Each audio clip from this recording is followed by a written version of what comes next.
Hi everyone, in this quick video I'd like to show you how you can figure out why the image looks a little bit like it has a little bit of latency. Hopefully you can see this on the video. As I'm moving the camera left and right, it looks a bit blurry, and this is not actually a problem. It simply means we're looking at a fifth of a second in terms of exposure, and we have the constant preview mode turned on.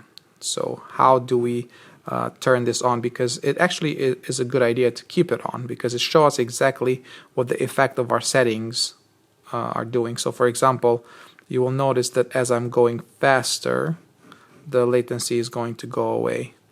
And of course, if I'm going to open up the aperture completely, I can go with the shutter speed even quicker. Now there is no latency whatsoever. So the latency is not a problem. We were just using a very slow shutter speed, and we were seeing that because of the constant preview mode. So within the custom settings, simply go to monitor display, and then if you don't want to see that, you can switch it off from this menu. But I would recommend to leave it on, because again, it is a really good guide on finding out whether the settings that we're using are affecting the image through the changes of our shutter speed or aperture. So it's really useful actually. Now, if we turn it off, it won't matter.